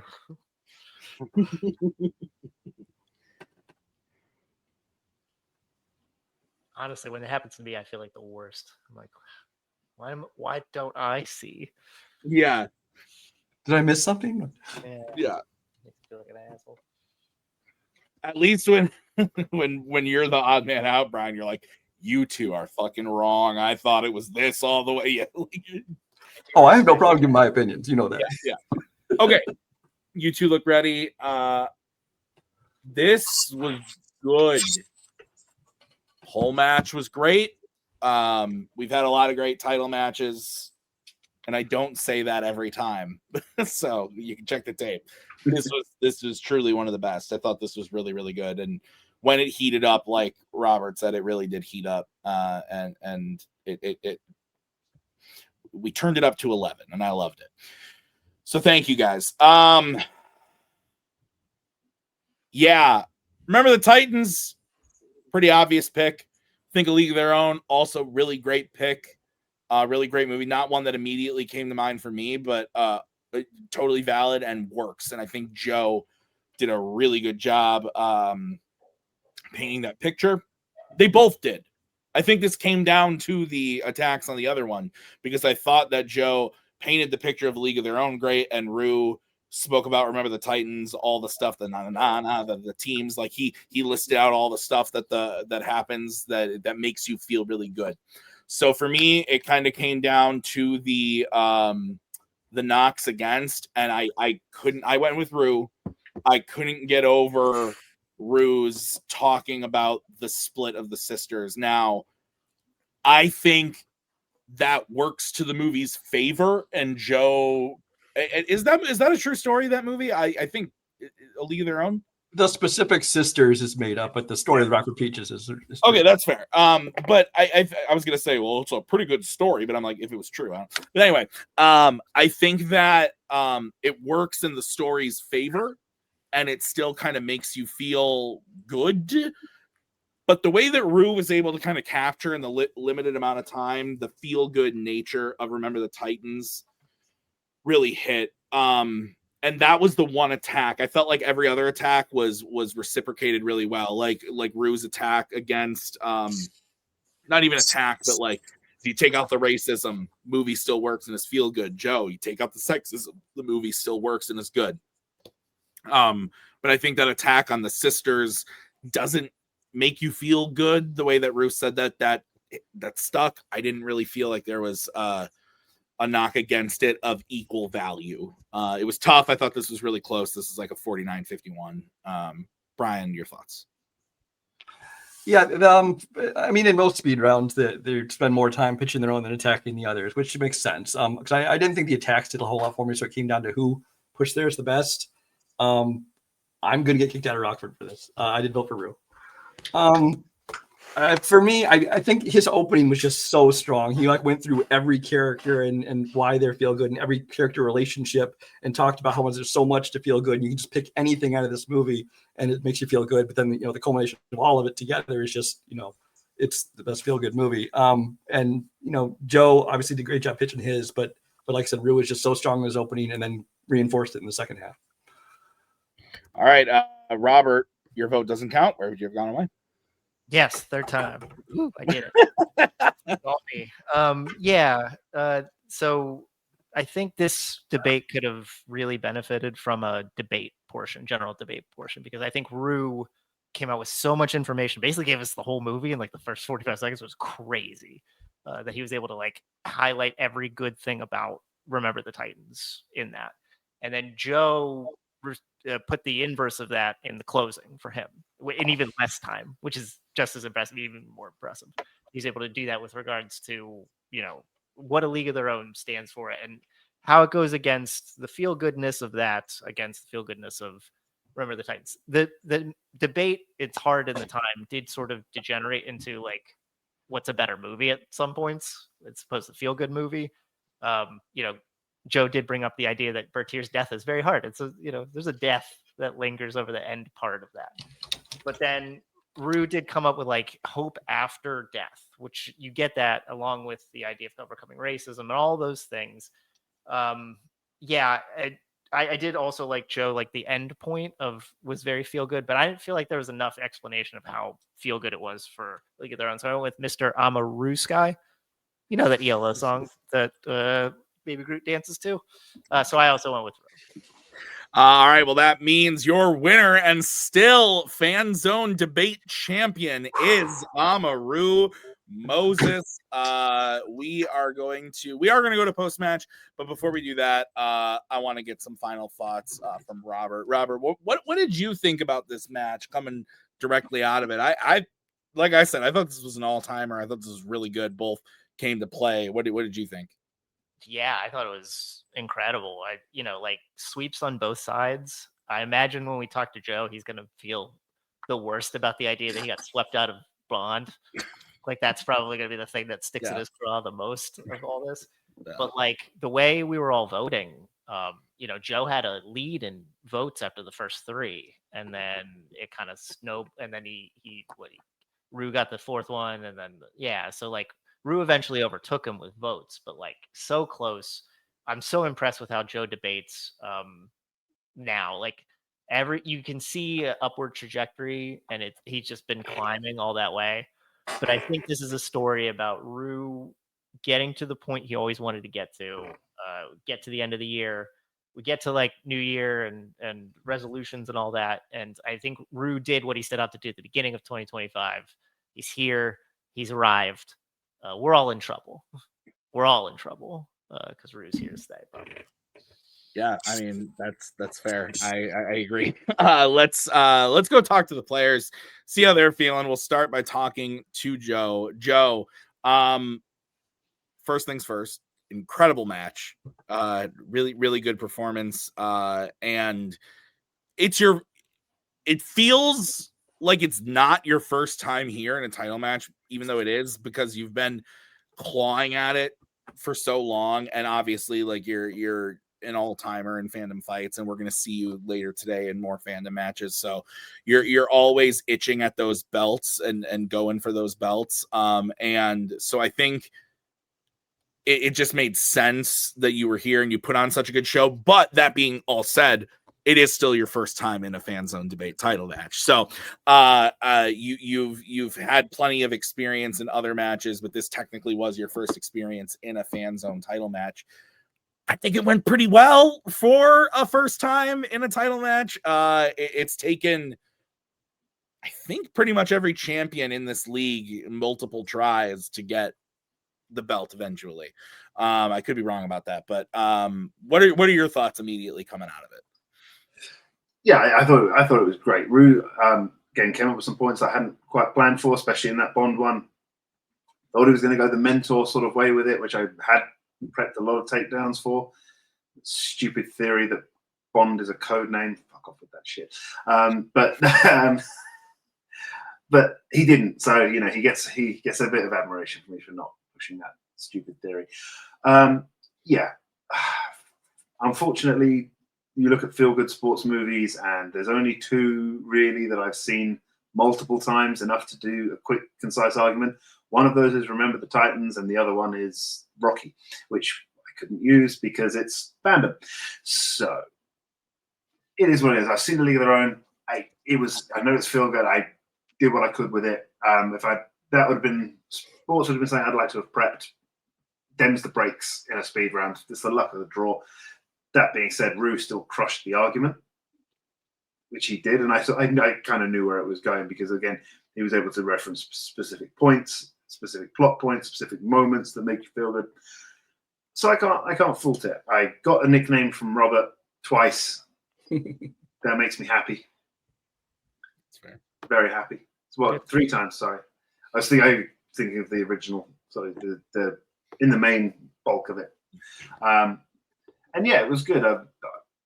Rue obviously wins the Bond point, but then I get the Law and Order point, which was his choice. And then, Rue's very, very good at this. And he does what any good player in this should do, is pick good strengths that they know very, very well. I tried that with Bond, but Rue's such a good debater that crushed it. An out-of-the-box choice and having the right argument for it. Can't fault it. I'm happy with the way it went. Last question of the speed round. I pushed it. Let's see if I can push it a bit further next time. Yeah. There's still 2 more belts to fight for tonight. That's what I was going to say, Joe. I can't wait to see you come back next season in Fanzone, but we got to see a lot more of you yet tonight. You are challenging for the Fandom Teams belt because you are the current teams champion. So that's very exciting, but you're also challenging for the singles belt, of which one Kaiser Huang holds. So that will be a very interesting match as well. So we look forward to seeing you. I will be watching the rest of this event with great interest, Joe. It certainly makes me have to consider some things for next season if I want to win everything in a calendar year, which I failed to do this year. I was so close. It was close. Yeah, and I think you and Rue are the 2 closest to have done it. Like you guys have both been scratching at it. We were the last 2 standing. We both fought for the singles belt, teams belt, now this belt. But hats off to Rue. He deserves it. He earned it. And hey, I can lose to Rue. That's fine. Good on you. He's a former teammate. I love seeing Rue win things. That's fair. Joe, congrats on a match. Really well played. We are going to see you in like 10 minutes. Okay, see ya. Joe, congrats. As we bring in our winner and still Fanzone debate champion, Amaru Moses. Amaru, you won the belt. You defended the belt. That's got to feel pretty freaking good. It feels good to win one, but then to defend it, like put your flag in the ground, like that's pretty epic. Your thoughts? Yeah, I really wanted to defend this one really, really bad. I have not. I've already exclaimed about how over all of my trivia, I get so close to titles and I don't get them.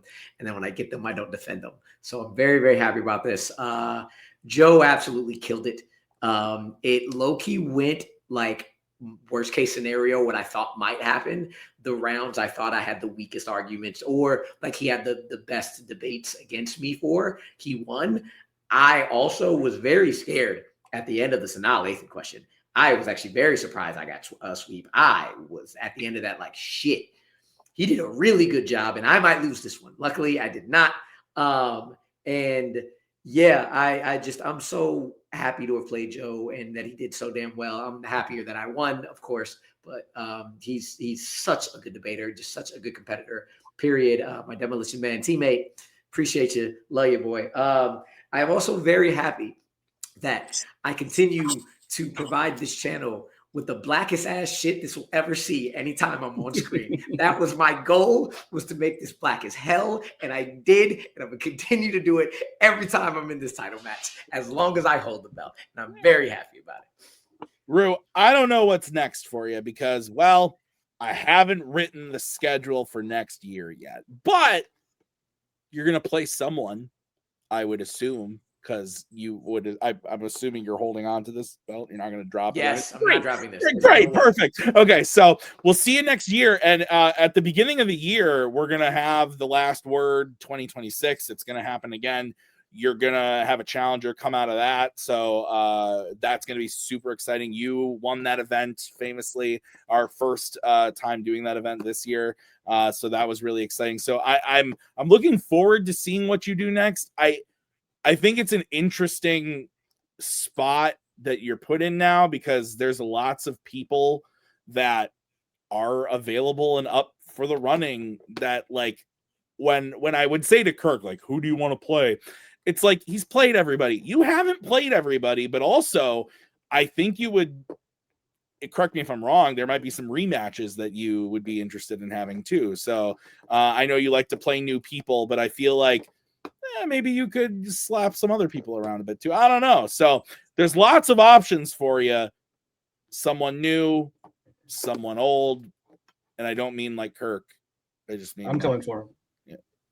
I said last time, I want this man. That is the one guy I have not played yet. That Just hold on that belt till I get there. Yeah, that's what I plan on doing. I would be very surprised if I don't see Kirk before that, just because he has whatever he wants in his back pocket. And we've only done it once and he was so very, very outside of new people. Anybody new, I would love to see. But it was close. But Joe beat him, and I would love to see my wrong side of the river teammate. That would be epic because he is a scary, scary individual when it comes to debate. And to actually see us yell at each other again would be hilarious. Yeah, that would be fun. All right, but that's who I want. It came right there. I love it. I love it. Rue, congrats on defending your belt. Thank you for being part of this event. We will see you in 2026. I look forward to it, Amaru. Thanks for being here. And Brian, let's get some final thoughts from you. First off, though, I do want to ask, are you playing in the Last Word event? Are you going to play? Brian? I don't know. I haven't been asked. You didn't. I asked you last year. You said you hate speed rounds. It might be a good warm up though, so maybe I will. That's fair. But anyway, this match, what'd you think? Yeah. No, this was everything kind of we hoped it would be. Like I said, I didn't even need to be here because you and Robert agreed on everything, so my third vote didn't mean anything. But I was, and I'm glad I was because I get to see it firsthand. And both these guys are great. I know they both take winning seriously, so they both beat themselves up when they lose. But it was a ton of fun. I enjoyed watching it. Looking forward to more. Yeah. Thank you, Brian. Thank you, Robert, for sticking around. And thank you, Rue and Joe, for taking 2 hours out of your life to sit here and do this. I always appreciate it. And thank you to everyone behind the scenes who helps makes the show run. Your Marks, your Kirks, your Nicks. We appreciate you. We are trucking along. Our next match is coming up very soon. Like I said, we got Posse Galore, Joe's team, the champs. They're going up against rookie team, the Mighty Crabjoys. We also have Joe Farrelly challenging Kaiser Wang for the singles belt. Very much looking forward to that as well. And if you're just tuning in now, hit that rewind button like 2.5 hours. Because Nick and I were doing some fun recap, some talking at the beginning. It was fun. Good stuff. So go check that out. Thank you guys for watching. Keep watching. This is the end of the year. We'll be back later this week to recap the whole year, talk about next year a little bit. It's going to be really fun, but keep watching. We'll see you soon. But that's it for Fanzone Debate this year. We appreciate you. Thanks for watching. Bye-bye. There we go. Thanks a lot. Come again.